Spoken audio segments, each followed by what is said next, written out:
Hi guys, welcome back to my channel.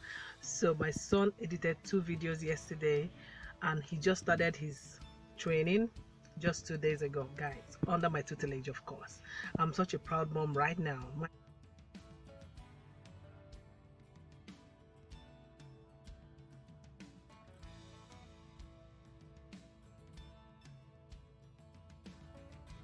Mind you, he's just 12.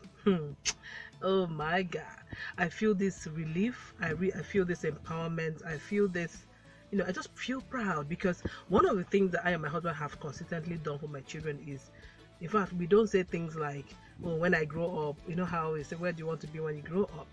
We discourage them from saying when I grow up. We let them know that now that your children, that you're 9, you're 10, you're 12, is the best time to be an author, the best time to do that thing you love to do, the best time to sing, dance, do your, ace your academics and everything. So there's nothing like when I grow up, because look at it.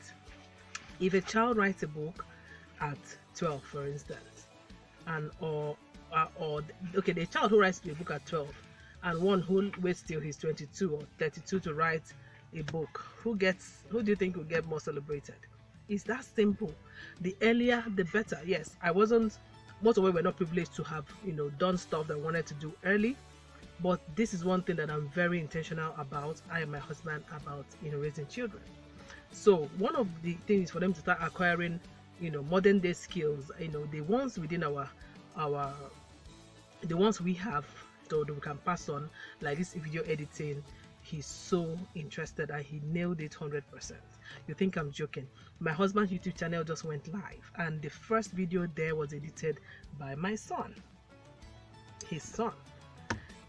I don't know how I feel. Like, I really feel like, oh my god, so this is indeed possible. I remember sometimes I get so overwhelmed and I'm like, I don't know what to do again. You guys don't listen to instruction, all of those parenting hula baloo, and then they'll go, but mommy, you teach us all the time and we're learning, we're doing this. It comes back to it that, okay, so these children pick it. When you show them and give them a lead, they follow through, right? So if you have a child that you're thinking, oh, he's just 6, he will not be able to grasp this, have you wondered how they pick your phone and they find the apps and everything they want to do easily? They don't come back to ask you. The best they can ask you is, I want to know the password. And if you get them to know your password, forget it. Any other they handle your phone, they open the password and they go and do what they're supposed to do. They are built for this generation, and I think that we need to encourage more children, our children, to step out. It's not just play. Everybody plays. Even we as adults, we play. Most of the time we're on our phone, just leisure, right? So play is part of life and play is part of learning. So when you also make this learning as fun, for God's sake, your children will get it, right?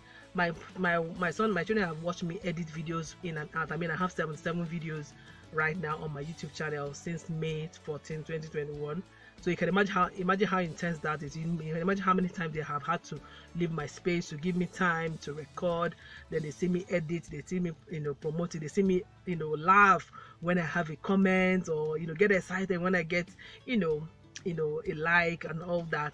So they are in the frenzy, and they've been wanting to do a web show forever. Like since 2019 they've been wanting to do a web show, and finally now they're recording theirs, they are creating a video, and they're seeing the money stream, they're seeing other children doing it, and it's encouraging, right?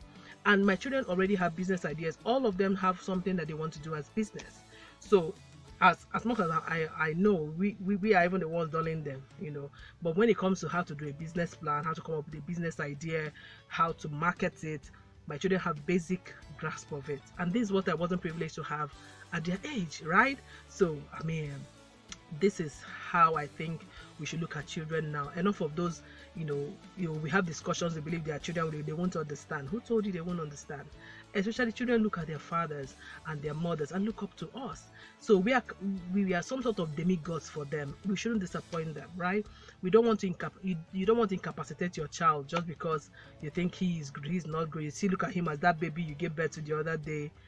They are humans. Even from when children are in the womb, science can back it up. They know the realities of what's happening even before they were born.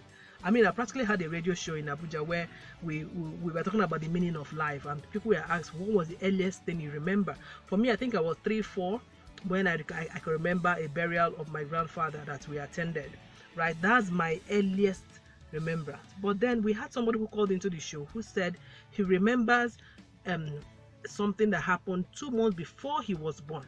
He said it was 2 months before he was born because he remembers an incident where his mom was holding a cup and a cup of tea, and he spilled, right? And his mom kept him on the bed and then came back and he either tried to sit down and sat on his leg. Somehow they hurt him.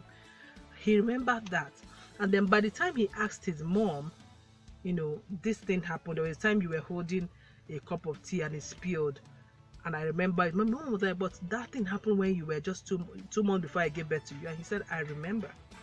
It was funny, it was crazy. And the time he even said, I remember you sitting down mistakenly on my feet while I was lying on the bed. His mom was even like, you were a few months old that time. So people can remember early things. So from conception, children are already humans. Okay, so imagine you've already given birth to them and you still feel they are children. They might be playing. Yes, their attention span is small. But have you not seen children play in your space and you're talking about something seriously and they're just playing mindlessly? In your mind, they don't know what's happening, what serious discussion people are having, and then they pick up that talk someday and you wonder like, oh, was she listening on along? So children are not as as ignorant as we think that they are, and that's one mistake I think that parents always make. And there's another lesson that I want to draw from here. I remember that the motivation for me to even put it as a priority to teach children, train them in the way that they can be fully functional, use their brain, be aware of the environment, be assertive, is because of the discussion I had with my husband even before we got married.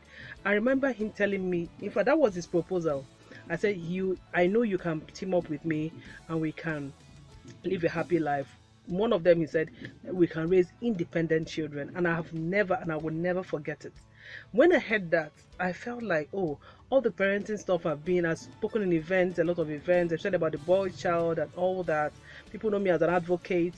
And I never really thought that, I could actually find a man who isn't that intentional about raising children, So even though I wanted, those kind of things, I never thought it could come. Of course, you can tell that's why I decided to marry him. One of the reasons, okay, he was interested, and I saw the way he was hands-on raising his children alone, and in the midst of of grief and the confusion and the frustration and the financial crunch and everything, his work ethics and his vision for his family was stable, was focused.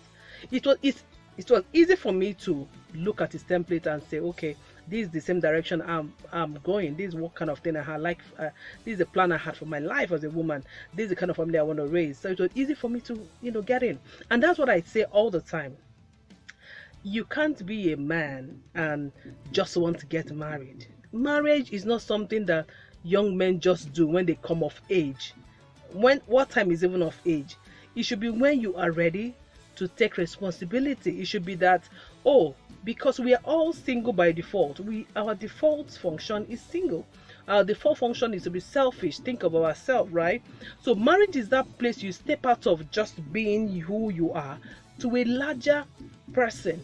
You want to be a larger version of yourself. You want to leave a bigger legacy. You want to leave many yous on earth, right? You want to raise a generation. So that means you're ready to sacrifice. You're ready to go all the mile. You're ready to keep building yourself, but as well tagging along, intentionally raising another generation intentionally. So it's not something you do just because, I'm 25 now, I'm 35 now, I'm 55. And there's no law that says you must get married. I tell people all the time.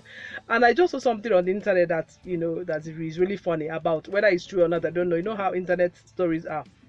A man actually called his soon-to-be wife and made a financial plan. He earns about 3,000 Nigerian naira, and she earns currently 80,000 Nigerian naira. Okay, and he says, okay, let's have a trust account where we can put in. He will put in 40% of his income, and she will be contributing 10% of her income in that account. So that way they can plan for the future of their children, education and stuff. And certain things about how they will spend money and all of that. And in that story says the lady left him. The lady just became cold and quit the relationship. And my comment when I saw it was, but it's typical, right? It's typical, because sadly people want somebody's son, but what they actually mean, they want, they want a savior in a man. They want a, most women want a savior. They want a, an ATM. They want a, somebody who is not human, who is the sacrificial lamb, who will, serve them. They are the revered gender. Don't you understand? They are women. The man is not supposed to be somebody's son. He's not supposed to have emotion. He's not supposed to complain. He's supposed to be, head of house function is not to complain. Do you understand? And it's really sad, because that's most times how most women, most of us, we are socialized, right? Now, most men, on the other hand, think that being head of house means being the slave driver, being the slave, right? Bottling your emotion, getting, just keep, presenting appearances, showing you working, trying not to be, not to slack, even if it is your home. And then, when it feels like everything is not working, do some dangerous things just to keep appearance in your home. So they never have a time where they just relax and be themselves, not even in their own homes. So they keep trying to impress the woman in their life, impress their family, impress people outside, and they live that kind of life until they drop and they moves on, and another man keep continuing. Most men are just continuing that circle, so they see themselves as aimless. They are not supposed to be loved except they provide something, and it has to be money, and lots of it too, and the money that should take care of women in their lives, especially because, what is a man without money? You hear all of those things, and it's sad. Okay, now that is the kind of mindset also that if when a man has it, he also takes it into parenting. He thinks that also parenting is for the woman, those kind of things. And you can't raise strong, independent, grounded children who are without trauma with that kind of mindset, because first of all, the leader of the home, who is a man, is essentially weak already. He can't feel free. He can't divulge his deepest hurt, confusions, secrets to the woman he married. So that means he chose a woman too who also likes his pretentious self, who is just going to play along, who he can't trust. So at the end of the day, he finds somebody he can trust outside, and he's stuck outside. It's just a bad cycle, guys. What I'm trying to say in this video is, you have to be intentional, guys. This is a new year, so think about what you're thinking about. Think about how you think about marriage again. Reassess it, okay? And before you step into parenting, guys, you are a big deal. You're an ancestor. What you're trying to say is that I want to replicate myself, and I want people to look back generations after and maybe thank me, or most times blame me. You have to choose one, right? Until I come your way again, you know what to do. Give this video a thumbs up, subscribe. These conversations are getting harder and harder every day. And be an amazing person. Don't jump into issues. Think through it. Watch this video again. I think you should. Okay? Cheers.